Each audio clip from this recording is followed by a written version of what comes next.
All right, here's some Messiaen Mode 3 simple vamps that capture the sound of the scale and are fun to solo on. Just E minor, then this F sharp 7 kind of sound, then E minor again, and then this augmented.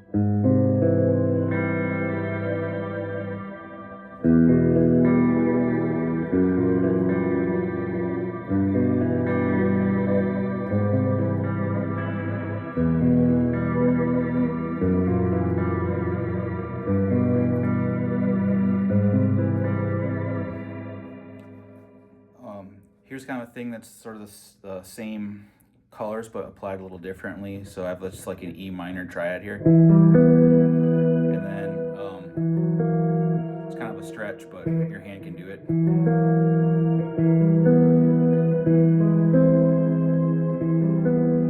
To me, that sort of encapsulates the sound of the mode, and so.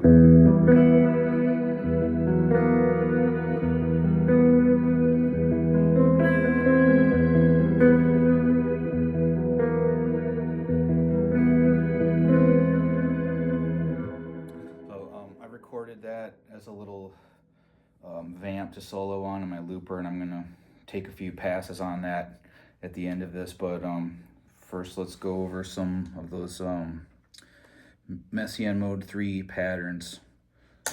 So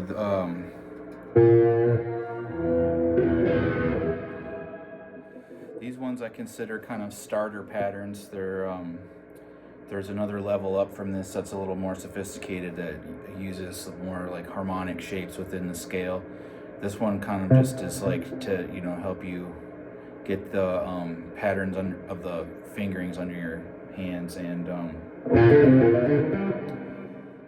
they're musical enough because they change directions and have and skip around a little bit, which is kind of like what makes it sound good.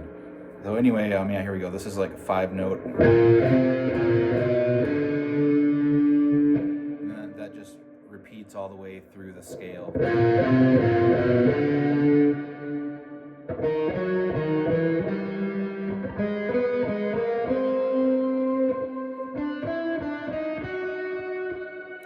The second half is the same as the first half, just transposed up a tenth. So yeah.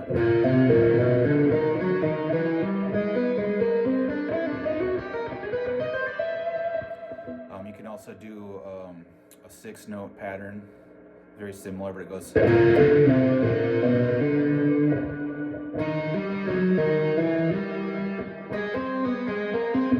you have this little thing. It's like the abacus. It's like your one finger changes in the fingering as you move up. This is kind of the hard one here, where you have to split between the middle and ring finger, but being that it's sequenced out into a pattern, it gives you more time to get back to this note, so you don't really have to stretch as much. See how my ring finger moves when I use the middle finger. These shapes aren't as bad. So, but oh yeah, the 6-note pattern is.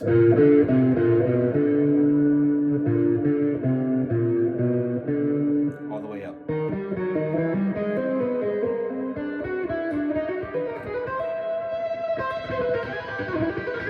That one can go up and down, so doing it downward is like. The only difference is that it pattern starts with a different note. It starts on a note that's still on the same string as the previous part, so you get like, and then really the second pattern starts on this C note, and it goes. So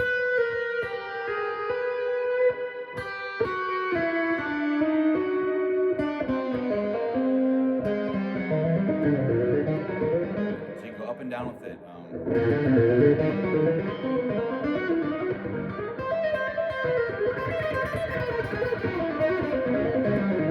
You pick it however you want.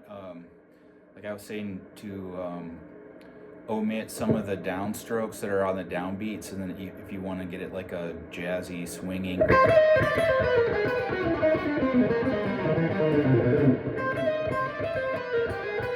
a lot of upstrokes. I think actually the entire thing is upstrokes.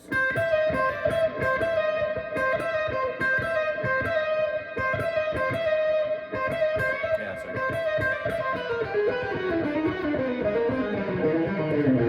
I didn't use, I think the first note is a downstroke, and then every other note it's only picked on offbeats. I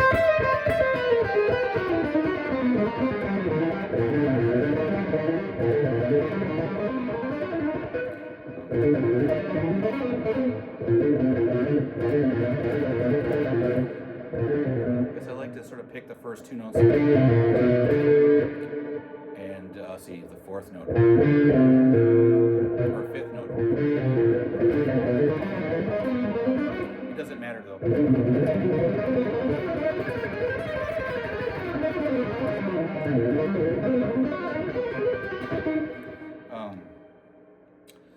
Let's see. Then yeah, you can take those same patterns. This scale can be transposed anywhere. It has 4 transpositions, and they all work kind of equally well. So like if I wanted to play that same thing like up or down a half step or a whole step, or you know, start in any other place in the scale, like if I started one note up, you would get like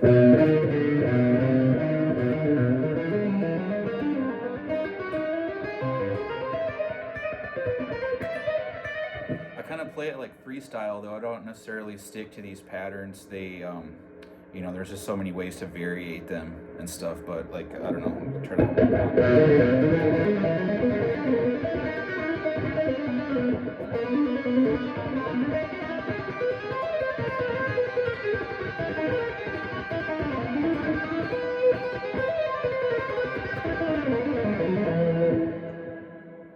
some other patterns that I liked are just taking things that are parallel to the major minor 7 arpeggio. Sometimes I'll start with a pure minor.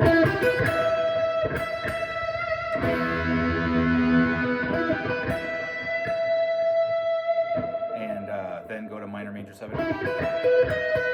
And then follow that down diatonically, so you get like E minor major 7. And then E flat minor major 7, which is, I finger it all in the 7th position. I think it's cool to have access to all of these different arpeggios and all these different keys all in one place, so you're not like chasing them around the neck. So yeah, E minor major 7, E flat minor major 7 going backwards. You can loop that.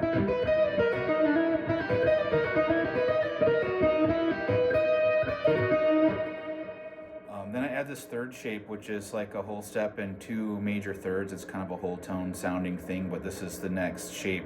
If you're just continuing the pattern down the scale, you get this connecting shape. And then you continue the same pattern, that entire thing down a major third, except you know, since you're flip-flopping the direction of the arpeggio every time, and we just did 3 arpeggios, it actually changes direction every time you go down a major third. So if I start with ascending here, by the time I get to the C minor major 7, it's descending, so it's the opposite direction as before, which is kind of cool. And then ascending up B minor major 7. Here's the whole tone shape. You have to play it without your index finger.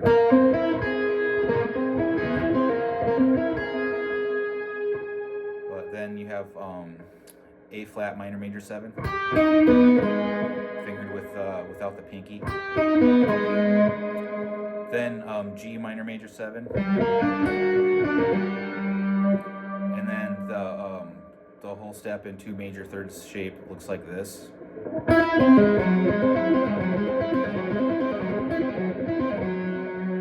And then you'd be back back to E minor major 7.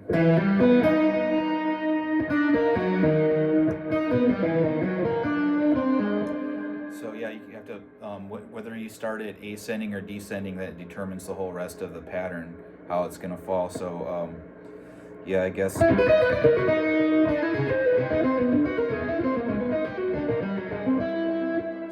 yeah, here's E minor major 7 again down here, and then E flat minor major 7, and instead of sliding down a half step, which you can also do, I also do it like this a lot. So you get the fingerings automatically if you just stay in position. Back to this whole tone shape. Then C minor major 7. B minor major 7. You can continue it down.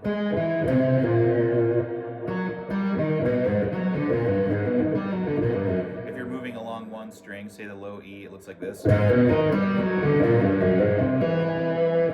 Sometimes I'll do it like this with I'll constantly referencing the low E string, and with a little an extra note crammed in there, like slow, it sounds like this.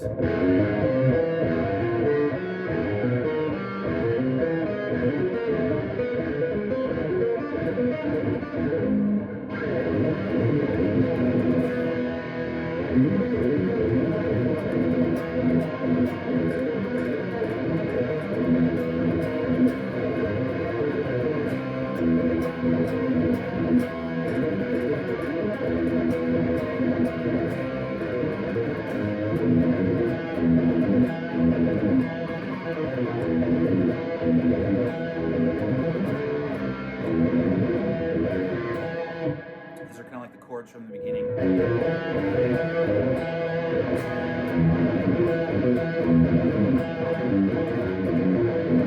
So there's a lot of material for riffing in here. Like these chords like this.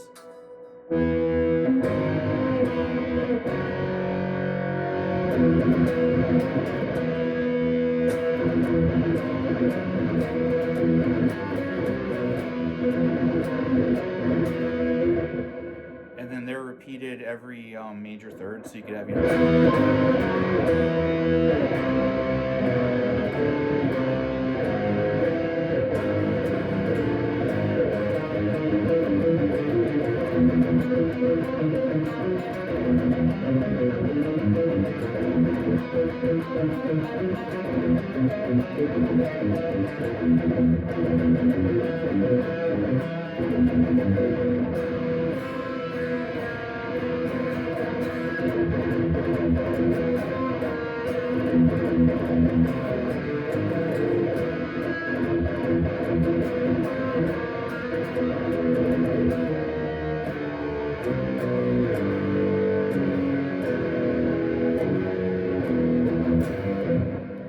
more riff ideas.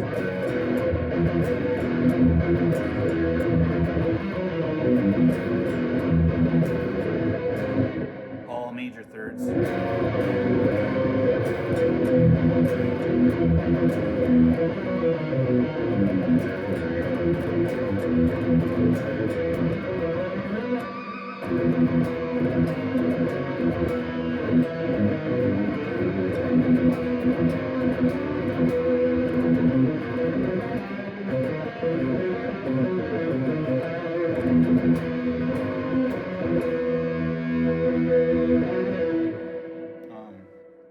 Here's I'll get back into some linear stuff. This is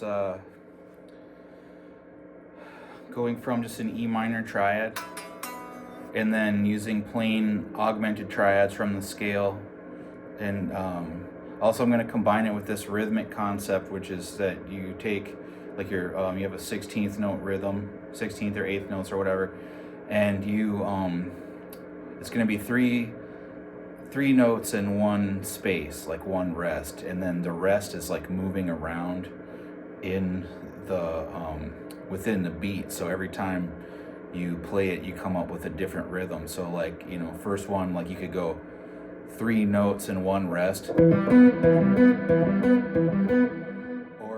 you could do, the other variations would be like 2 notes, a rest, and then another note.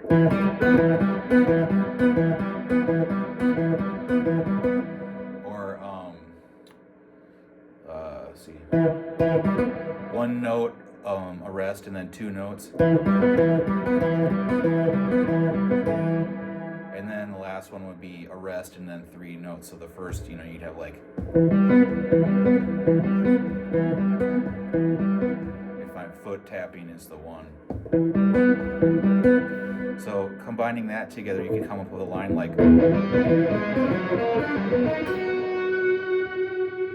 which has a nice bouncy rhythm, and I wanted to point out that it's good to play lines that have rhythms in them that aren't just all solid notes all the way through. So this one, I don't know, your drummer will probably react. He'll hear that there's you're playing some like games with the rhythm. So I'm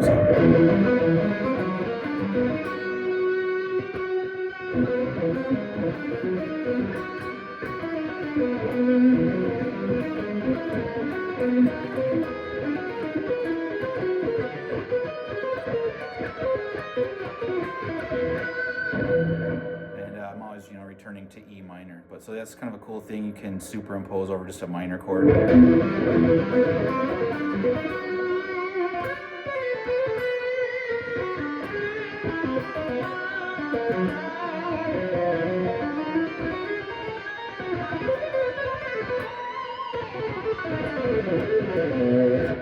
Then next, I guess let's do some arpeggios that I like. Some more arpeggios. This one, you take like where the minor triad is in the scale, anywhere, and then there's another 1.5 step below it. So in this case, it'd be A flat minor and G minor, which is cool in itself,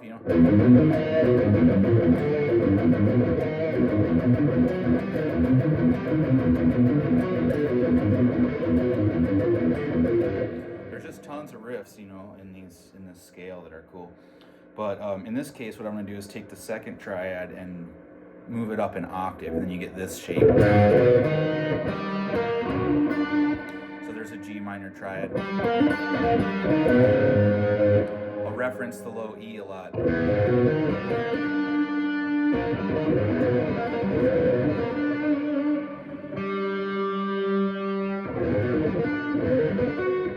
So this arpeggio, as with everything, moves up in major thirds.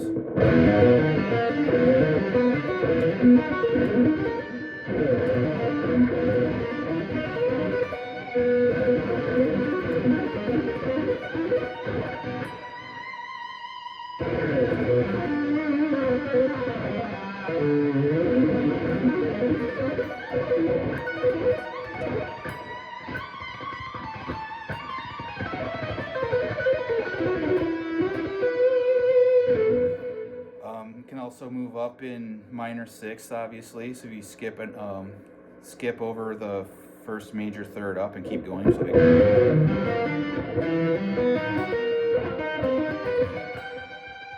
that's cool. You can go up more quickly.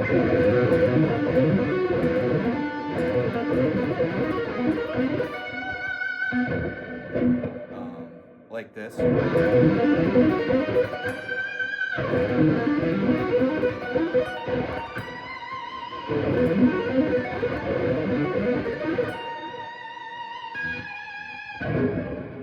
Another thing that mixes with that, I like the sound of half diminished arpeggios going up in major thirds. That's pretty bizarre. So like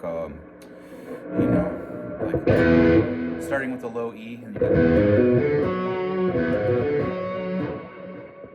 I finger it like this. So it's like A flat half diminished, C half diminished, and then jump up, E half diminished, A flat half diminished, C half diminished, E half diminished, A flat half diminished, C half diminished. So yeah. Sorry.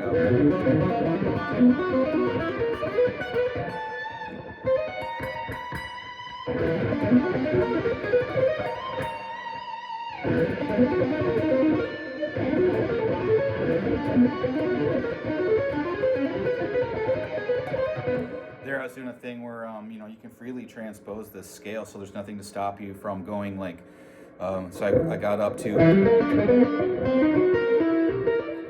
this E half diminished here, and then staying in position I start descending that arpeggio in half step. So E half diminished, E flat half diminished, D half diminished,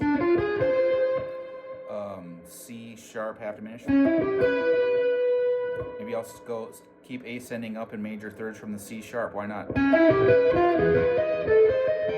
So now the whole lick is offset by a half step and transpose.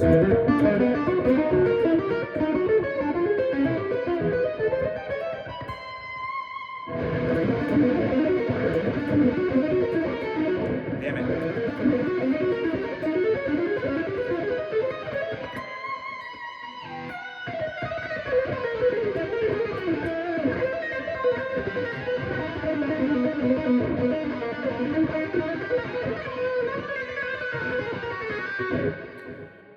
Maybe we'll cover a couple little kind of bebop enclosure type things that I end up using that come in handy when you're playing this scale. One is this thing. I got this from like Coltrane and Cannonball album. I forget what it's called, but and it just like Coltrane does something like so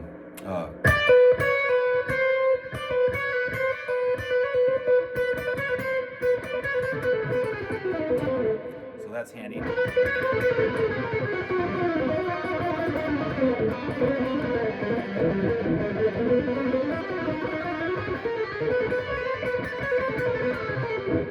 And then the other one would be like that's more like a Charlie Parker one. So you know, like I have these three notes are in the scale, but then the C sharp is a chromatic passing tone, but it's a chromatic passing tone that's interrupted by another note, and then it resolves, you know, like.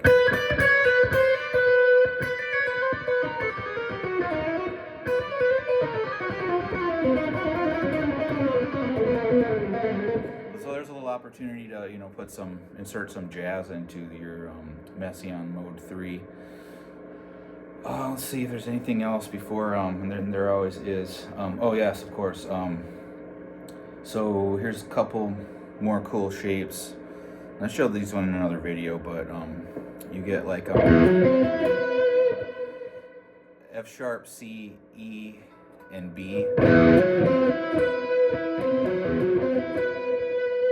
It's kind of a half diminished suspended shape, which I will move around major thirds or minor six.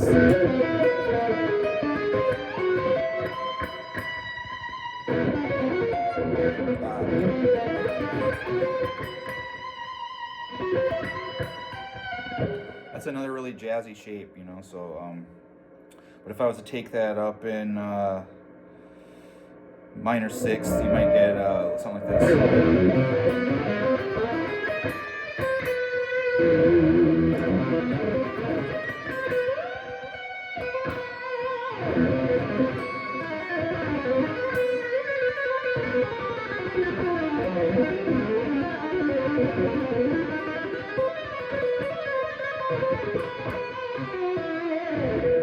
That has another shape that's kind of parallel to it that looks like this. So,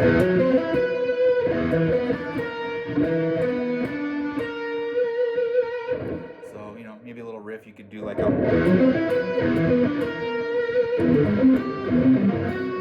Those are both jazz chord shapes. This is the half diminished suspended, and then this is like a thirdless dominant sharp 11. So you can do something like a...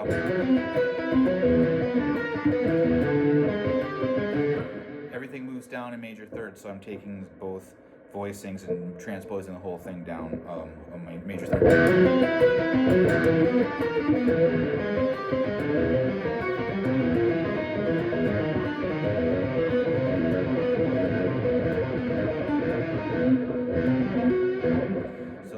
that shape, you isolate that one can go up in major thirds or minor sixths as well, which I think sounds pretty cool. Let's see. Yeah, that's it.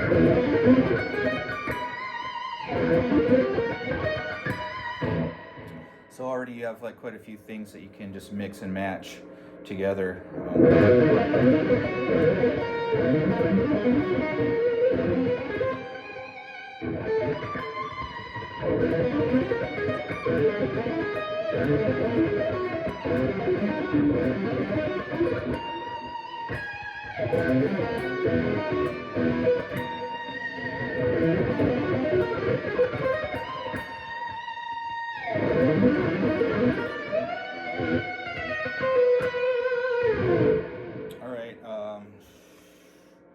So I'm going to solo over this vamp a little bit here, and we'll just try to demonstrate all these things. Let's put these concepts to work.